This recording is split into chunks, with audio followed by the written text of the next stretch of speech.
Bonjour à tous et bienvenue. Je suis aujourd'hui accompagné de Larry Johnson, ancien analyste de la CIA et commentateur extrêmement populaire et perspicace, j'ajouterais. Donc oui, bienvenue à nouveau dans l'émission. Je suis content de ne pas avoir épuisé mon accueil. Merci de m'avoir invité. Eh bien, je voudrais discuter avec vous, évidemment, du fiasco en cours avec cette attaque contre l'Iran. J'imagine que ce fiasco comporte de nombreux aspects. Mais je pensais que nous pourrions commencer par examiner comment vous percevez ce qui a mal tourné ici. Il semble y avoir eu une défaillance du renseignement, car l'hypothèse, je pense, était qu'Israël pourrait mener une attaque de décapitation très puissante. Les systèmes de défense aérienne en Iran, tout serait neutralisé, il y aurait de la panique, et peut-être qu'un soulèvement populaire et un changement de régime s'ensuivraient. Or, nous assistons à quelque chose de très différent. Considérez-vous cela comme une défaillance du renseignement, ou est-ce simplement quelque chose qui a mal tourné en cours de route?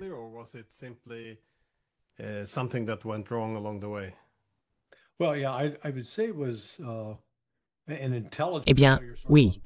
Je dirais qu'il s'agit d'un échec du renseignement des deux côtés. L'échec du côté occidental, c'est qu'ils ont passé trop de temps à regarder des films sur la Seconde Guerre mondiale et à célébrer les prétendus succès du Special Operations Executive britannique, le SOE, comme si c'était cela qui avait changé le cours de la guerre, les canons de Navarone, et ainsi de suite. En réalité, ce genre d'opération de renseignement paramilitaire est très sophistiqué.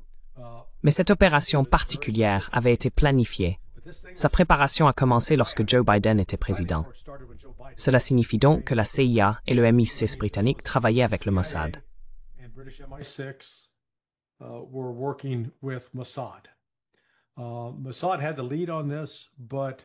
Le Mossad menait l'opération, mais on observe clairement un chevauchement dans les tactiques, car les mêmes méthodes ont été utilisées en Russie contre les bases aériennes stratégiques.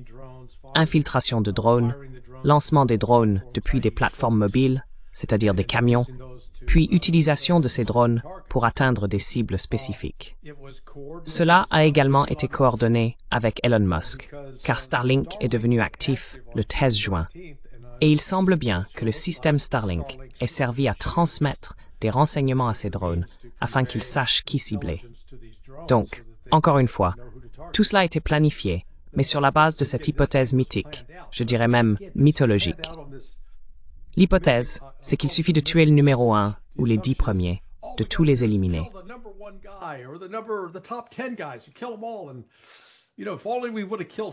Et vous savez, si seulement nous avions tué Hitler, nous n'aurions pas eu la Seconde Guerre mondiale. Eh bien, Israël a un historique de personnes tuées pour stopper le terrorisme qui remonte à 50 ans, à commencer par les suites des Jeux olympiques de Munich et la traque de Septembre Noir.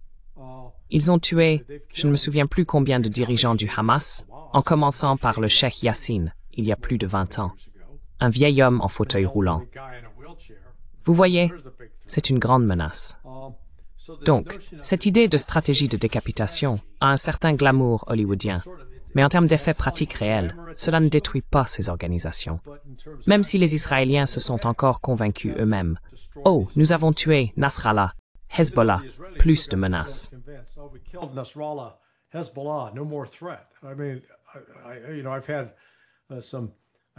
Je veux dire, j'ai eu je ne les appellerai pas des amis juifs, mais plutôt des connaissances, qui me répétaient ces absurdités encore hier. Et c'était du genre, sérieusement? Je veux dire, ce sont des gens diplômés de l'université, avec des études avancées, qui réussissent financièrement, et qui disent des choses aussi stupides. Donc, vous voyez, c'était tout un effort.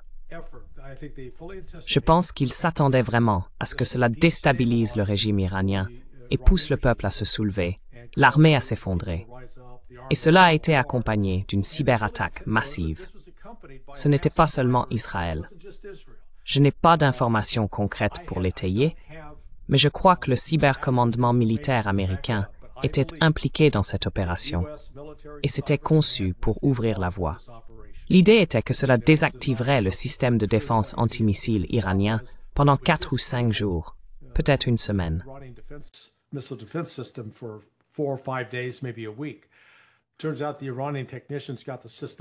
Il s'avère que les techniciens iraniens ont remis le système en marche en environ 10 heures. Donc ça ne s'est pas passé comme prévu. Le plan était que tout soit terminé en 24 heures.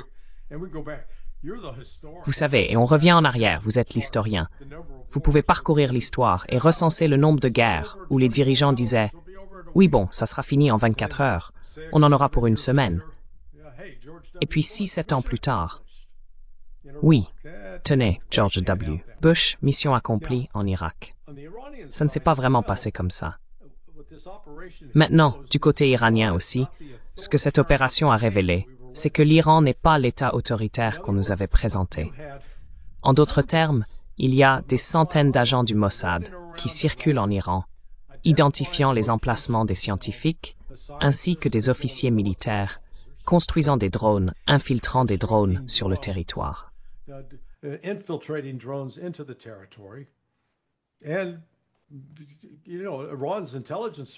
Et vous savez, les services de renseignement iraniens ont été complètement pris au dépourvu, totalement pris la main dans le sac. Donc c'est un échec total de leur part.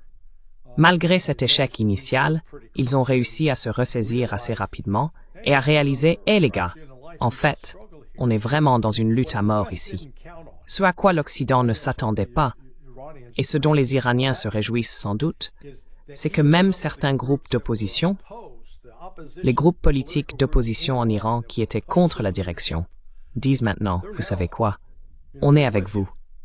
On vous soutient à 100%. Cela a donc en réalité renforcé, appelons-le ainsi, le contrôle clérical et le contrôle politique du gouvernement iranien face à tous ces efforts subversifs, disons-le, qui ont été encouragés par l'Occident au cours des 25 dernières années.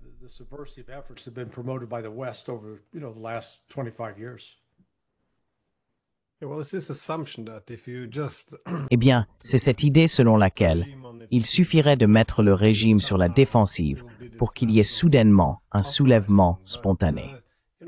Mais, vous savez, même les opposants les plus farouches en Iran, qui peuvent détester le gouvernement, ne veulent pas pour autant voir leur pays sombrer dans le chaos. Je remarque souvent que les mêmes hypothèses sont appliquées à la Chine, à la Russie et à d'autres pays. D'ailleurs, vous avez évoqué les similitudes entre l'Iran et la Russie. C'était aussi, je me souviens, en mars 2022, juste après l'invasion russe, lorsque les Américains et les Britanniques faisaient pression pour saboter les négociations de paix à Istanbul.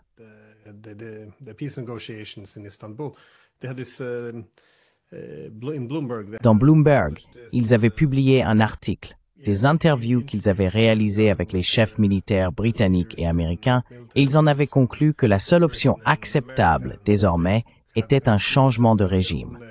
Donc, si vous mettez suffisamment de pression sur le gouvernement, l'opposition verra une opportunité de se soulever et de renverser le gouvernement, et quelle que soit la nature de l'opposition, elle sera favorable à l'Occident. C'est un peu le même scénario rêvé que nous semblons rejouer à chaque fois. Oui.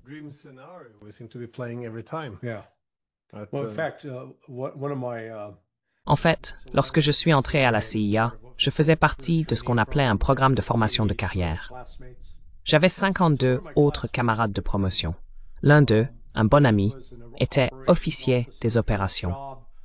Son travail, une fois devenu officier des opérations, consistait à cibler l'Iran dès le début de sa carrière. Donc vers 2006, il était désormais un cadre supérieur au sein des services de renseignement. Et il a été nommé responsable de la cellule iranienne, avec pour objectif explicite de déstabiliser l'Iran. Je me souviens qu'il m'a dit qu'il était assis là, à écouter tous ses plans sur la manière dont ils allaient déstabiliser et renverser le régime.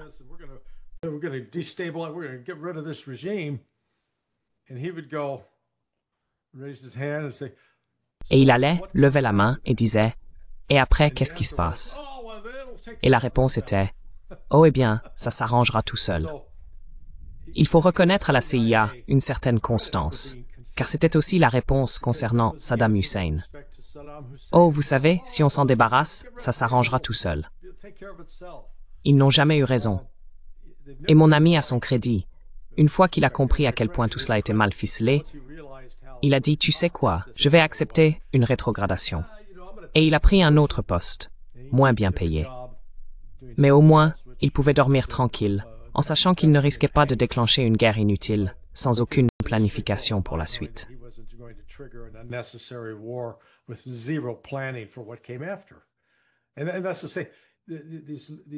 Et c'est pour dire, ces cinglés qui pensent « Oh, si on se débarrasse de Poutine, ça réglera notre problème. » Sérieusement, si Medvedev devient président, vous pensez que la Russie sera un peu plus calme? Franchement, c'est ridicule. Et donc, encore une fois, c'est la même chose avec l'Iran. Ils oublient que l'Iran, et tu y es allé, tu l'as vu, c'est une société complexe, organique. Ce n'est pas comme une tour de Jenga où il suffit d'enlever une pièce pour que tout s'effondre. C'est bien plus solide que ça. Et malheureusement, il y a beaucoup de réflexions puériles et immatures du côté des services de renseignement occidentaux.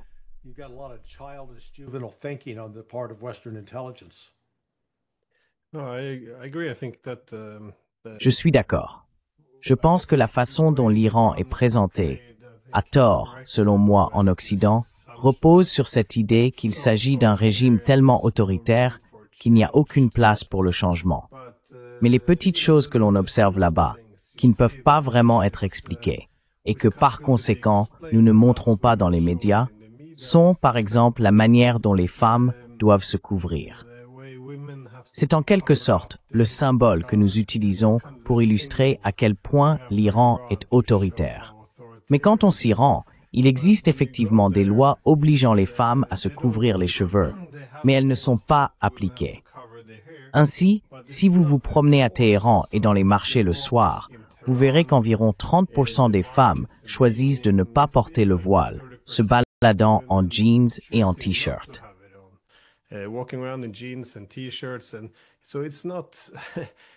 Donc ce n'est pas ce grand taliban, comme on nous le présente. Et je pense encore une fois que cela semble très superficiel de toujours parler du voile, mais c'est devenu le symbole auquel nous avons tendance à nous raccrocher pour montrer à quel point quelque chose est autoritaire.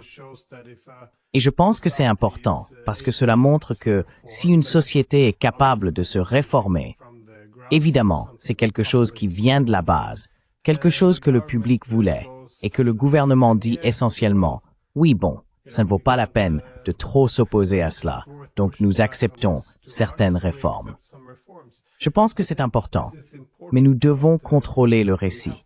Ces images et la réalité de la société, on ne peut pas vraiment avoir cela dans nos médias.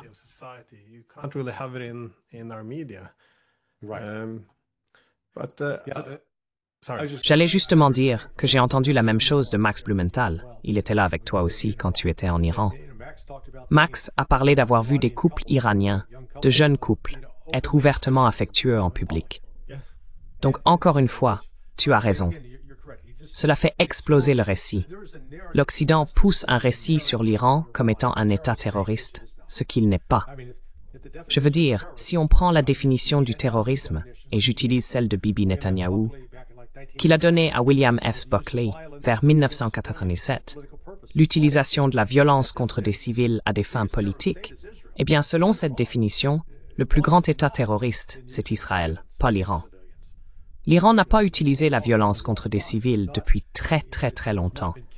Il n'a pas mené d'attentats à la bombe au Liban, en Syrie ou au Yémen, tuant des civils. Ça, c'est Israël, pas l'Iran.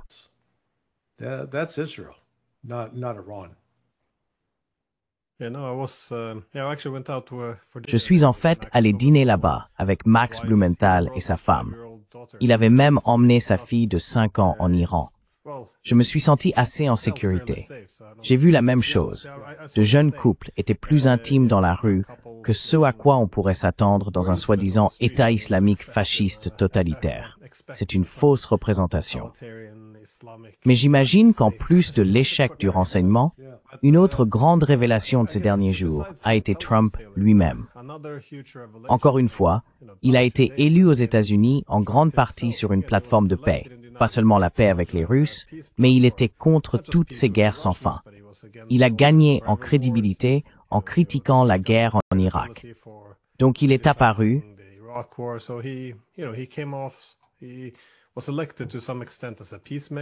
Il a été élu, dans une certaine mesure, comme un artisan de la paix. Et maintenant, ces derniers jours, il ressemble de plus en plus à un va-t-en-guerre très trompeur. C'est-à-dire qu'il a réussi à tromper les Iraniens en faisant semblant de négocier alors qu'en réalité, il prévoyait de les frapper pendant les négociations. Il semble aussi que ce soit un thème récurrent. Lorsque j'étais en Iran, j'ai même vu le bâtiment où les Israéliens avaient tué le négociateur du Hamas, Ismail Haniyeh. Je ne suis pas sûr de bien prononcer ce nom. Mais ils ont aussi tué Nasrallah à Beyrouth. Je me demande, maintenant Trump dit, eh bien, peut-être pouvons-nous relancer les négociations et calmer les choses, ce que l'Iran souhaiterait sûrement pour mettre fin à tout cela.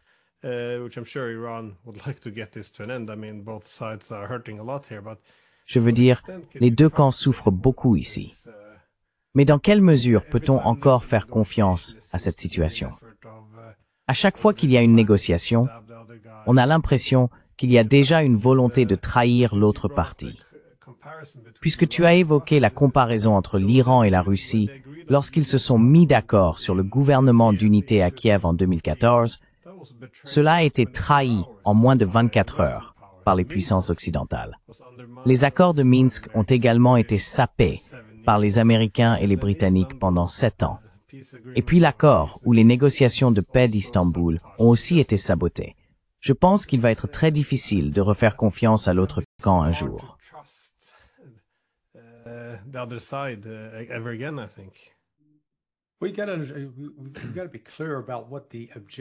Nous devons être clairs sur l'objectif des États-Unis.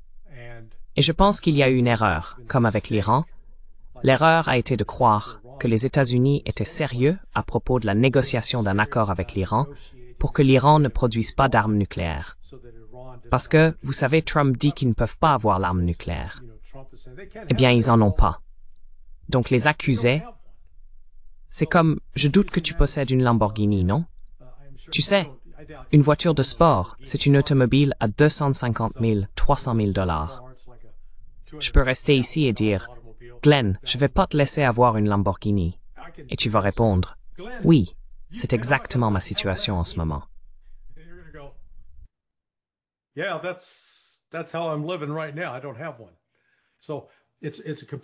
Je n'en ai pas.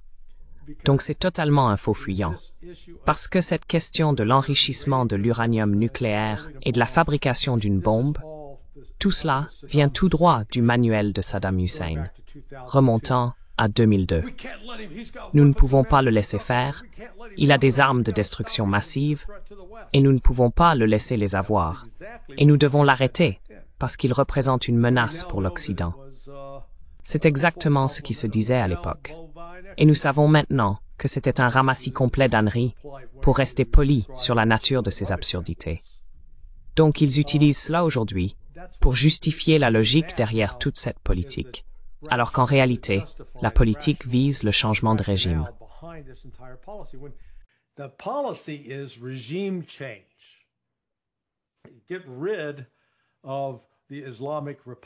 Se débarrasser de la République islamique, la remplacer par quelqu'un de conciliant, malléable, qui sera notre esclave domestique. Ils iront chercher l'eau, cirer nos bottes, nous torcher. C'est ce que nous voulons. C'est ce que recherchent les États-Unis.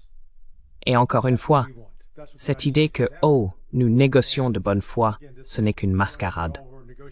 Et je pense que l'Iran a enfin compris que ces gens n'étaient pas sérieux. Et je pense qu'il y a plusieurs dirigeants en Arabie Saoudite, au Qatar et aux Émirats, qui cette semaine commencent à se réveiller en se disant « Attendez une seconde, vous savez, Trump est un menteur. »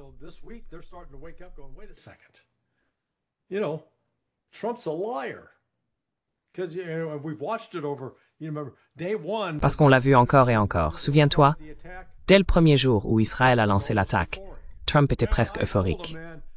Ouais, je leur ai dit, mec. Je leur ai donné une chance. Je leur ai dit, vous pouvez conclure l'accord ou sinon. Et donc, le pétrole arrive et on fournit des armes à Israël et il y en aura encore plus. Et l'Iran va être détruit. Il était là, tu vois, à se taper la poitrine. Et puis hier, tout autre discours. Je ne savais rien. Tu vois, il est passé aussi le 13 de « Oh, je savais tout. Je connaissais la date exacte. Je savais tout. Ah, Je ne savais rien. Donc franchement, qui peut encore lui faire confiance?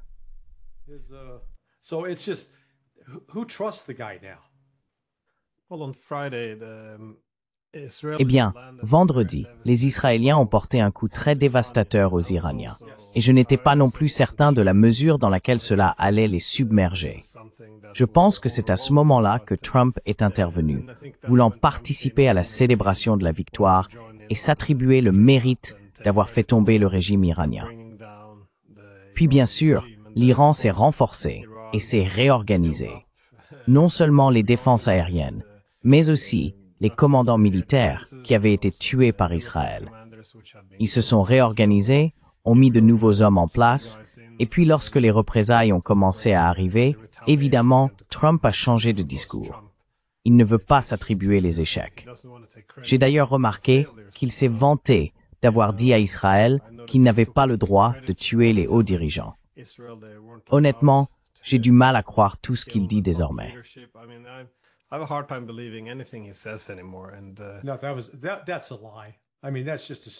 Non, c'est un mensonge. Je veux dire, c'est juste une histoire qu'ils inventent. C'est complètement absurde. Israël a essayé de tuer Khamenei dès le premier jour. Ils allaient dire « Oh, tuons ces autres personnes ». Et ensuite, nous pourrons donner à Khamenei l'occasion de dire « Oh, nous nous rendons. Tous les religieux, rentrez chez vous, c'est fini. Plus d'islam pour l'Iran. » Je veux dire, c'est un mépris tellement obscène de la profondeur de la foi de ces gens. Vous savez, ce n'est pas comme s'ils avaient rejoint un club de golf parce qu'ils aimaient les crab cakes servis au country club. Cela touche à l'âme même de ces personnes. Et vous savez, c'est quelque chose pour lequel ils sont prêts à mourir. C'est ce que l'Occident ne comprend pas.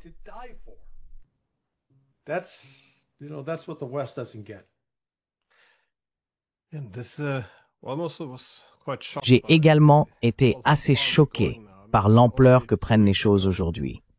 Je veux dire, il y a seulement 2 semaines, il y a eu des attaques contre les bombardiers nucléaires russes, ce qui revenait encore une fois à s'en prendre à la dissuasion nucléaire. Et cela bénéficiait clairement du soutien des services de renseignement occidentaux. Et maintenant, 2 semaines plus tard, des attaques contre les réacteurs nucléaires iraniens. C'est vraiment extrême. Et là encore, avec un certain soutien du renseignement occidental. Et il n'y a aucune condamnation, même de la part de ceux dont on pourrait penser qu'ils ne sont pas impliqués. On voit tout de même les dirigeants européens réagir en disant « Eh bien, Israël a le droit de se défendre ». Il s'agissait d'une attaque surprise, non provoquée. Ce serait le bon moment pour employer ce terme, attaquer l'infrastructure nucléaire. C'est vraiment extrême, et ils n'ont rien d'autre à dire que de ressortir la vieille formule. Eh bien, ils ont le droit de se défendre, comme si cela suffisait. C'est vraiment déconcertant de voir à quel point la situation est devenue extrême. Donc, l'Iran est membre du traité de non-prolifération.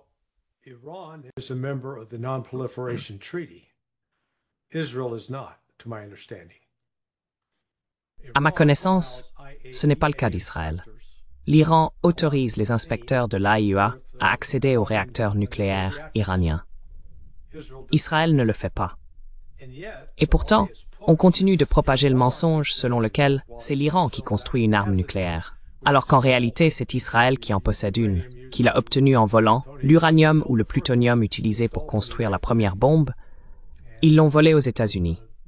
Et vous savez, John F. Kennedy, avant d'être assassiné, poussait la CIA à enquêter là-dessus pour révéler comment Israël avait procédé. Donc, les sites qui ont été attaqués et qui sont en surface sont des sites pacifiques. Ils ne sont pas utilisés pour le développement d'armes. Et ils étaient en fait ouverts aux inspecteurs internationaux. Voilà donc le premier mensonge.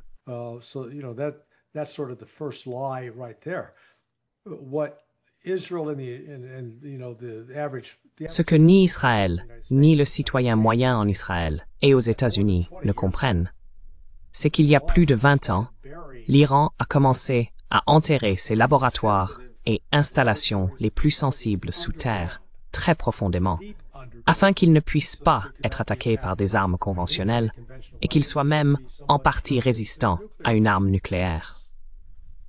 Maintenant, Je ne pense pas que cela signifie qu'ils fabriquaient une bombe secrète sous terre, mais ils en ont la capacité. Encore une fois, ils ont choisi de ne pas le faire jusqu'à présent. Maintenant, après les attaques depuis vendredi dernier, je peux imaginer une pression extrême, en particulier du côté militaire, disant « Écoutez, nous avons joué le jeu de la paix. Nous avons essayé l'ordre international fondé sur des règles. Nous avons tenté la diplomatie. Et regardez ce que cela nous a apporté. 250 Iraniens morts, plus de 800 blessés.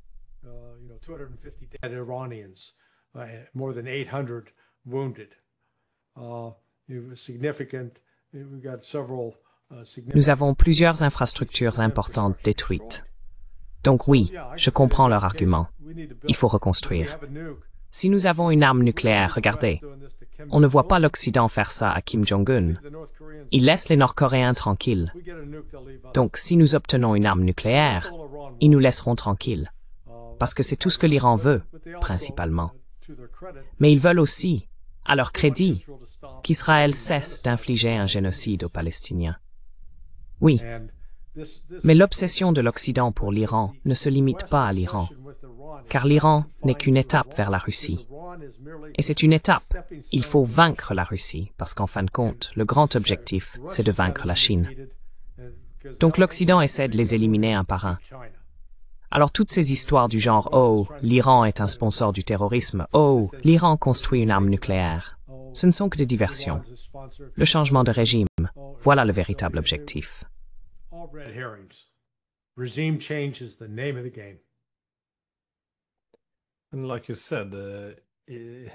Et comme vous l'avez dit, l'Iran est signataire du traité de non-prolifération, ce qui lui donne le droit d'avoir un programme nucléaire civil.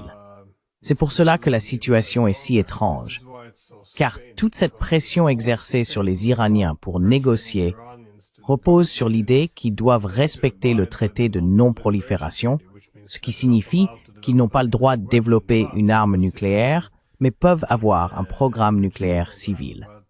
Mais maintenant, nous voyons Israël, qui n'a pas signé le traité de non-prolifération et possède des armes nucléaires, faire pression sur l'Iran. Et les États-Unis demandent désormais à l'Iran, lui ordonnent même, d'abandonner son programme nucléaire civil, alors qu'il a le droit de le poursuivre, selon le traité de non-prolifération. Il est donc très difficile de présenter les Iraniens comme le régime voyou dans cette affaire, alors qu'ils sont en réalité dans leurs droits, si l'on regarde le droit international, tandis que Washington et Tel Aviv sont ceux qui le violent.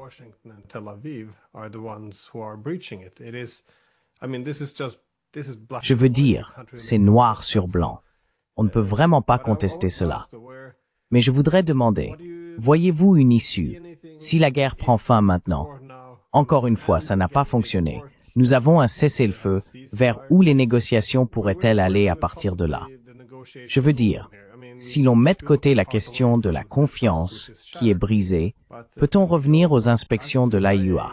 Parce qu'elles commencent à ressembler de plus en plus à un foyer pour les services de renseignement occidentaux.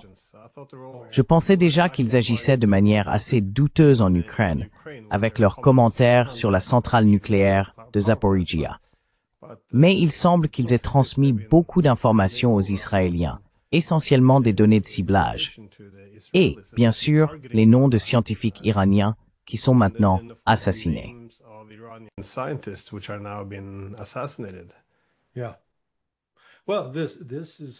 Oui. Eh bien, je ne sais pas dans quelle mesure l'Iran était au courant, disons il y a 2 semaines, de la fiabilité de l'AIEA. Maintenant, ils savent que c'est un instrument complet des services de renseignement occidentaux, infiltré et à la solde de la CIA, du MI6 et du Mossad, totalement compromis. Et je pense que cela va réellement avoir des répercussions. Je pense que d'autres pays, y compris la Russie et la Chine, vont reconsidérer la situation et se dire « Il faut maintenant une nouvelle organisation, parce que celle-ci est complètement compromise. » Je veux dire, la Russie a déjà été confrontée à cela, avec le refus du directeur de l'AIEA de condamner les attaques répétées et persistantes de l'Ukraine contre la centrale nucléaire de Zaporizhia.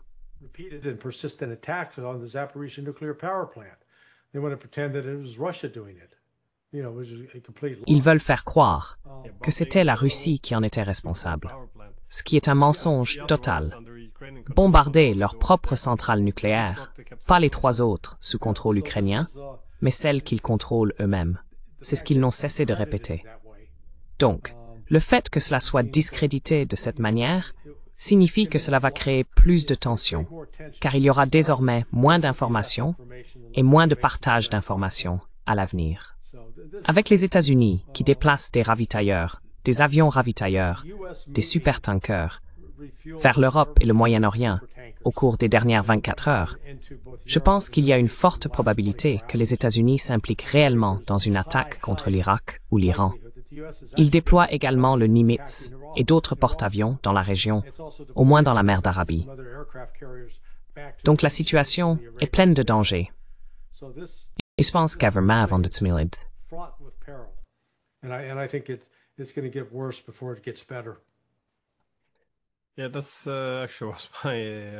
Oui, c'est justement une autre question que j'avais, à savoir, selon vous, quelle est la suite des événements? Parce que la guerre ne s'est manifestement pas déroulée comme prévu, comme on peut le constater aujourd'hui, avec Tel Aviv, Haïfa et d'autres villes bombardées en Israël. Mais que faire maintenant? Parce que je vois 3 options. Corrigez-moi si je me trompe.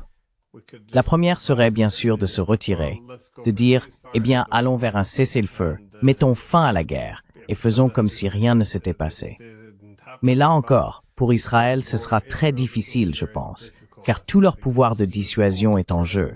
C'est en fait leur unique occasion d'éliminer l'Iran, donc ils n'auront probablement pas d'autre opportunité.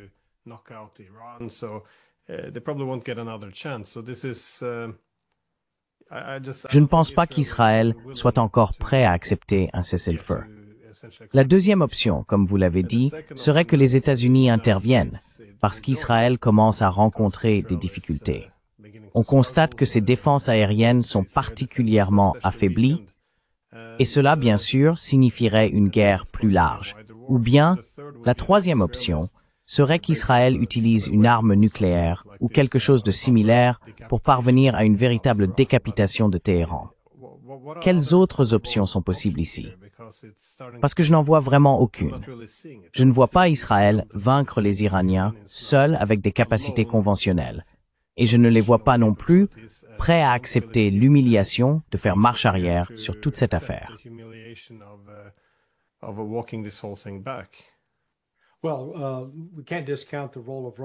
Eh bien, nous ne pouvons pas négliger le rôle de la Russie et de la Chine dans cette affaire à l'avenir. L'accord de sécurité que la Russie a signé avec l'Iran le 17 janvier prévoit clairement un soutien militaire direct dans ce type de conflit. Partage de renseignements, réapprovisionnement en armes, fourniture effective d'autres armements, fourniture de moyens de guerre électroniques, mise à disposition de systèmes de défense aérienne plus robustes. Il y a donc tout un niveau d'expansion qui va se mettre en place là-bas. D'après ce que je comprends, c'est le message que Vladimir Poutine a transmis à Donald Trump samedi. En gros, il a dit que si vous vous impliquez là-dedans, si vous n'arrêtez pas cela, si vous ne parvenez pas à contenir la situation, alors nous soutiendrons l'Iran complètement, à 100%.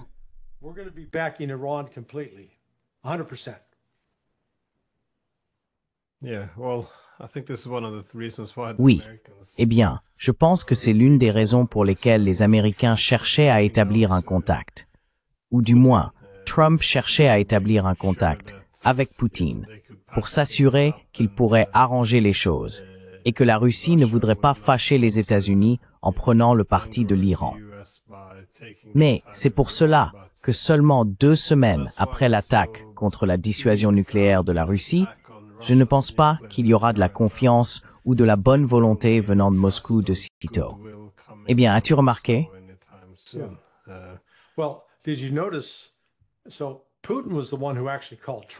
Donc, c'est Poutine qui a en fait appelé Trump. Et ce n'était pas un appel amical. Le prétexte était « Oh oui, je te souhaite un joyeux anniversaire ». Mais il s'agissait en réalité de transmettre un message plus dur. Et Alexander Mercouris a fait une excellente analyse du communiqué que le Kremlin a publié par l'intermédiaire d'Ushakov à propos de cette conversation. Mais ensuite, aujourd'hui même, il y a environ 4 heures, les États-Unis ont appelé les Russes et ont dit « Hey, ces discussions bilatérales que nous devions avoir cette semaine pour améliorer les relations et régler nos problèmes diplomatiques, annulées. » Clic. Donc en fait, les États-Unis jettent un peu d'huile sur le feu maintenant. Et les Russes ont réagi, sont restés calmes en public, mais je suis sûr qu'en coulisses, ils se rendent compte que non seulement ces Américains sont fous, mais qu'ils pourraient être en train de se préparer à nous attaquer. La Russie va devoir prendre cela très au sérieux. Trump est hors de contrôle. Trump is out of control. Well, I was thinking, when the American... Eh bien, je me disais, lorsque les Américains ou l'administration Trump ont annulé les discussions avec la Russie récemment, il est difficile de ne pas y voir un lien avec ce qui se passe en Iran. Mais avons-nous des preuves car je pense que ce que tu suggères maintenant serait probablement l'hypothèse la plus forte ou la plus probable ici. Les Américains snobent les Russes à cause de leur position plus ou moins définie sur l'Iran. Mais sait-on quelque chose de plus à partir des comptes rendus?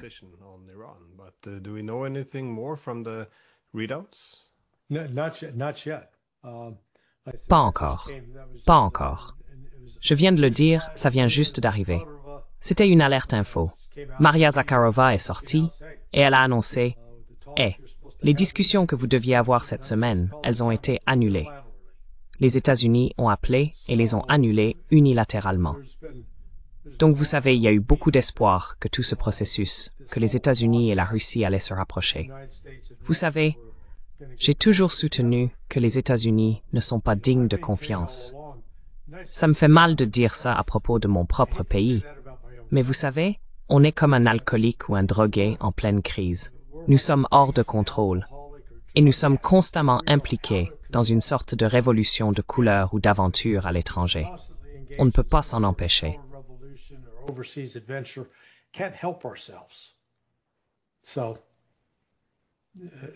Donc, il semble, dans une certaine mesure, que les négociations actuelles avec les Russes soient également un peu trompeuses. Bon, peut-être pas au même point que les Iraniens ont été trompés. Mais oui, le but est simplement de s'assurer que les Russes restent à l'écart pendant que les États-Unis et Israël s'occupent de l'Iran et l'éliminent. Mais pour les Russes, tout comme pour les Chinois, je pense qu'ils considèrent cette attaque contre l'Iran comme une attaque plus large contre le système eurasien multipolaire qu'ils essayent de construire, car l'Iran occupe une position très centrale. Eh bien, j'imagine que tu vois les choses de la même façon alors.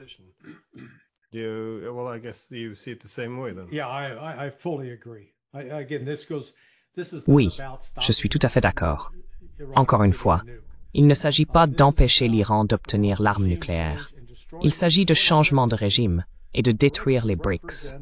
Les BRICS représentent une menace existentielle pour l'hégémonie des États-Unis et pour le système financier contrôlé par le dollar qui existe actuellement. Et cela doit être arrêté. C'est peut-être un des moyens utilisés par les États-Unis pour essayer de l'arrêter.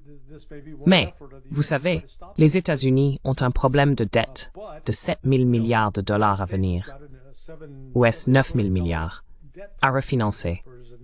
Et les États-Unis ne sont pas en position de force sur le plan économique, malgré ce que Trump dit en public. Donc vous savez, quand un pays est acculé comme ça, il fait des choses dangereuses et stupides. Et nous sommes acculés nous-mêmes. Ce n'est pas que nous sommes acculés à cause des actions de la Russie ou de la Chine. Nous avons en fait forcé la Russie et la Chine à nouer une relation qui, vous savez, sera difficile à briser.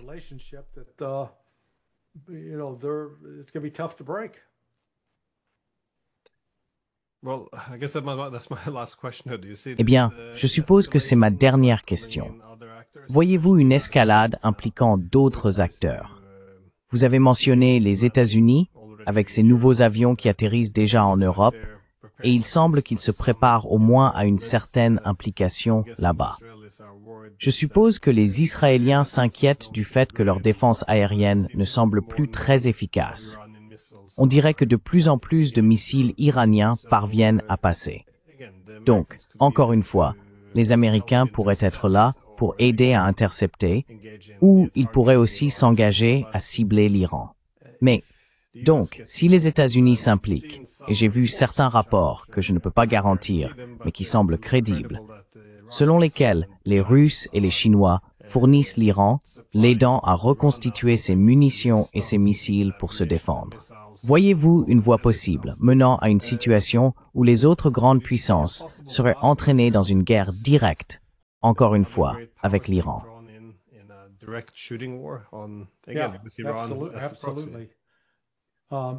Absolument. Si des conseillers russes sont présents sur le terrain et qu'ils sont ensuite attaqués par des missiles américains, absolument. Je veux dire, la Russie a vraiment toléré des actes de guerre ouverts de la part des États-Unis pendant plus de 3 ans. Et je comprends pourquoi Poutine a voulu éviter d'escalader la situation, car la Russie et la Chine réunies comprennent le véritable coût de la guerre. Vous savez, selon le chiffre que l'on utilise pour la Seconde Guerre mondiale, qu'il s'agisse de 50 millions de morts au total ou de 60 millions, si l'on retient le chiffre de 50 millions, alors la Chine et la Russie réunies représentaient 47 millions des 50 millions de morts. Je veux dire, ils ont payé un prix horrible. C'est pourquoi aucun de ces deux pays, comme nous l'avons vu, n'est en réalité désireux de s'engager dans des guerres ou de participer à des combats.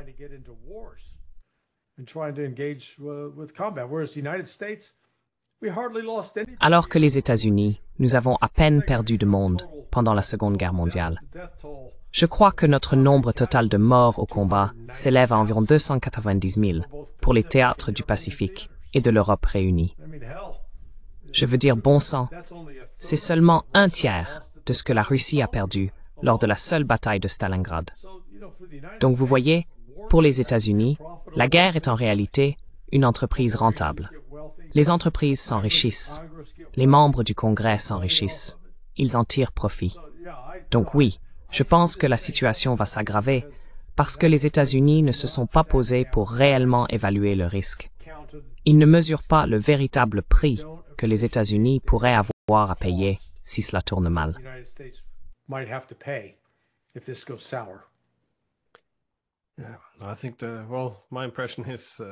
Je pense que, eh bien, mon impression depuis Moscou est que les Russes, ils veulent être optimistes à l'idée qu'il y a enfin quelqu'un à la Maison-Blanche qui souhaite leur parler, qui tient le bon discours. En même temps, même s'il y a cette raison d'être optimiste, même en reconnaissant que l'élargissement de l'OTAN est un problème à traiter, ils perçoivent aussi une énorme tromperie. Et puis, combien de temps peuvent-ils continuer à faire semblant que Washington est un médiateur et un négociateur, alors que ce sont les armes, la logistique et le renseignement américain qui tuent leurs hommes chaque jour? Donc, il devient difficile, je suppose, de poursuivre cette voie optimiste, tout en étant obligé de reconnaître la réalité. Et je pense que l'attaque contre l'Iran maintenant pourrait modifier la façon dont ils perçoivent les États-Unis en tant que partenaires de négociation. Donc non, ce sont des temps intéressants.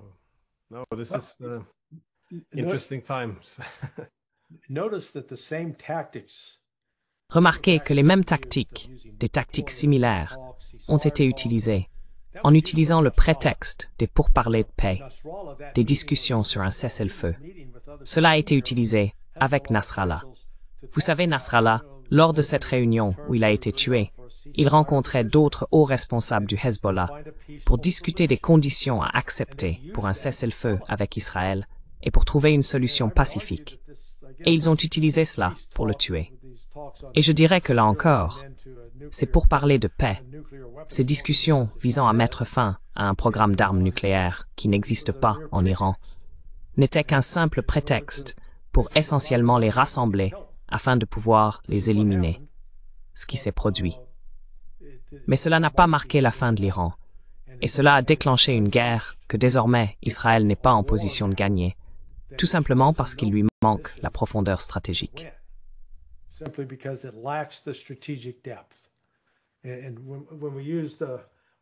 Et lorsque j'utilise des termes comme profondeur stratégique, nous parlons de la capacité à disposer d'une industrie d'armement capable de produire les armes nécessaires, en particulier des missiles de défense aérienne, des obus d'artillerie, des bombes. Non, ils ne l'ont pas.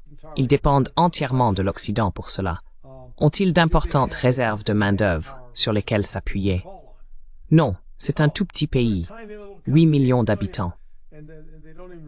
Et ils n'ont pas vraiment une grande armée permanente, car ils dépendent fortement des réservistes. Et pourtant, ils mènent aujourd'hui une guerre sur 5 fronts. Ils combattent à Gaza, en Cisjordanie, au Liban, en Syrie. Et maintenant, ils mènent cette guerre aérienne contre l'Iran.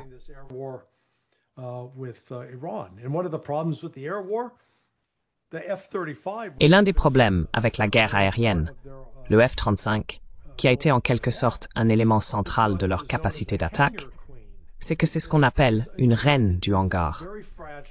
Il est très fragile et nécessite énormément de maintenance. Je comprends que pour chaque heure de vol, il faut entre 10 et 14 heures de maintenance. Eh bien, vous savez, un aller-retour entre Israël et l'Iran dure au moins 4 heures. Donc, rien que là, il faut 40 heures de maintenance pour chaque avion qui effectue ce trajet. C'est une semaine de travail complète, avec des journées de 8 heures. Donc, mon point est qu'Israël n'est pas équipé pour soutenir une guerre d'usure, alors que l'Iran peut rester là et lancer des missiles toute la journée. Parce que, comme les Houthis l'ont montré, il suffit de les placer sur des lanceurs mobiles, et la capacité de l'Occident à les repérer, les localiser et les détruire est très très limitée.